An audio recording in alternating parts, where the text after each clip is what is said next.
নমস্কার, শুভ সকাল, শুভ রাখি পূর্ণিমা। রাখি পূর্ণিমার অনেক অনেক ভালোবাসা, শুভেচ্ছা তোমাদের সবাইকে। আশা করি সকলে ভালোই আছো। অনেক দিন বৃষ্টি হওয়ার পর আজকে কিন্তু ভালোই রোদ উঠেছে, পরিষ্কার আকাশ। এই আকাশ দেখে মনে হচ্ছে দুর্গাপূজা কিন্তু আর বেশি দেরি নেই। সকালের জলখাবার খেয়ে, আজকে তো স্কুল নেই, ছুটি, তো চাটা সব খাওয়া হয়ে গেছে। আগের দিন ঘুরতে গিয়ে বৃষ্টিতে ভিজে গেছিলাম, সেগুলোই জামাকাপড়ই এইখানে ভিজাতে চলে এসেছি। কালকে ঘুরতে গিয়ে কিন্তু বেশ ভালোই মজা হয়েছিল, কিন্তু লাস্টের দিকে ভিজে গেলাম বৃষ্টিতে বলে বাড়িতে এসে কাজটাও কিন্তু ডবল হয়ে গেল। বৃষ্টিতে ভিজে গেছি বলে জামা কাপড়গুলো একটু না কাচলে হয় নাকি, কারণ ওই ভেজে ভেজে গন্ধ করবে বলে এখনই ভিজিয়ে রেখে দিলাম।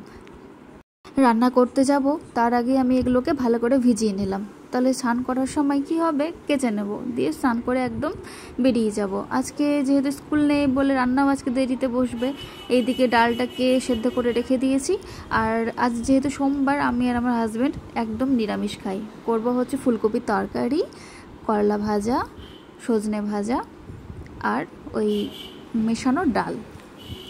তো কয়েকদিন ধরে কিন্তু একদমই মনটা ভালো নেই, তোমরাও জানো সেটা কেন। আরজিকর কাণ্ডটা নিয়ে কি নৃশংসভাবে মেয়েটাকে মারলো, খুব খারাপ লাগছে। সব সময় হোয়াটসঅ্যাপ গ্রুপ, নিউজের চ্যানেলগুলো থেকে না চোখ সরছে না। সবসময় মনে হচ্ছে খবরটাই দেখি, এরপরে কি হবে, আদৌ কি কিছু ধরা পড়লো কি না, সিবিআই কি করলো, কি করছে না করছে, সবসময় শুধু মাথাতে এটাই ঘুরছে, এগুলোই ভাবছি। আর কোথায় কোথায় আন্দোলন হচ্ছে ওগুলোই দেখছি, আর মাথা কাজ করছে না, মানে কোনো কিছুতেই এনার্জি পাচ্ছি না। তবু নিত্যদিনের কাজ তো আমাদেরকে করে যেতেই হবে, আর কি বলবো বলো। এক সময় ভাবি যে আমরা কোন রাজ্যে বসবাস করছি, যেখানে সরকারি চাকরির জন্য লড়াই করতে হয়, ডিএর জন্য আন্দোলন করতে হয়, তারপর এসএসসির জন্য আন্দোলন করতে হয়, সব কিছুই আন্দোলন করেই আমাদেরকে ছিনিয়ে নিতে হচ্ছে। আর আজকে এত বড় ঘটনা ঘটিয়ে দিল কোনো এক দোষী বলবো না, তাদের মানে তারা যেন শাস্তি পায়, তার জন্য আমাদেরকে আন্দোলন করতে হচ্ছে। ভাবা যায়, ভাবতে পারছো কোথায় আমরা আছি, কোথায় বাস করছি। আজকে ইউপিতে দেখো তো কি হচ্ছে।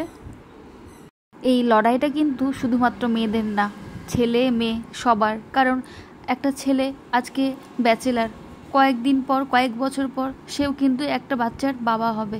তো তারও তো একটা চিন্তা থাকবে যে তার মেয়ে রাত বিরাতে বাইরে যাচ্ছে পড়াশোনা করতে। তাই এখানে রাজনীতির রং না লাগিয়ে, ছেলে মেয়ে এইসব বিভাগে না করে সবাইকে একসাথে লড়তে হবে, সবাইকে একসাথে পথে নামতে হবে। যাই হোক, অনেক গল্প করলাম। এখানে আমি দেখছি আমারই এক ফ্রেন্ড, তার ব্লগ, বলেছি না কাজের ভাগে আমি সবার ভিডিও দেখার চেষ্টা করি। তো এখন আমি রান্না করছি, রান্না করতে করতে ওদের ব্লগটা দেখছিলাম। তো যাই হোক, আমার বর আজকে যাবে একটু কাজে, তো ওকে আমি ছাতু এখানে গুলে দিয়ে দিচ্ছি, কারণ আজকে তো নিরামিষ, বাইরে কিছু খেতে পারবে না। এক পাশে রান্না হচ্ছে, আর রান্না করতে করতে ওকে বললাম যে তাহলে ছাতুটা গুলে দিয়ে দিই, তুমি খেয়ে নাও, কারণ বাইরে তো আজকে কিছু খাবে না বললে। তো যাই হোক, এখানে ওকে ছাতুটা গুলে দিয়ে দিচ্ছি। আর হ্যাঁ, কি যেন বলছিলাম, হ্যাঁ, একসাথে লড়াইটা করতে হবে। আবারও যদি মেয়েরা রাত দখল করতে চায়, অবশ্যই বারবার এই আন্দোলন, মানে যতদিন না দোষীরা শাস্তি পাচ্ছে, আন্দোলন কিন্তু জারি রাখতে হবে। বন্ধুরা, তোমরা সবাই কিন্তু একজোট হয়ে নামো। খাবারটা রেডি হয়ে গেছে, এবার ওকে আমি খাবারটা দিয়ে দেব, না তো ওর আবার দেরি হয়ে যাবে। আজ তো আবার রাখি, তো আজকের ভিডিওটা কিন্তু অনেকটাই বড় হয়ে গেল। রাখির দিন আমি আজকে বাড়ি যাব কি যাব না সেটা আমি নেক্সট ভিডিওতে নিয়ে আসব। তো ভিডিওটা আমি আর বড় করব না বন্ধুরা।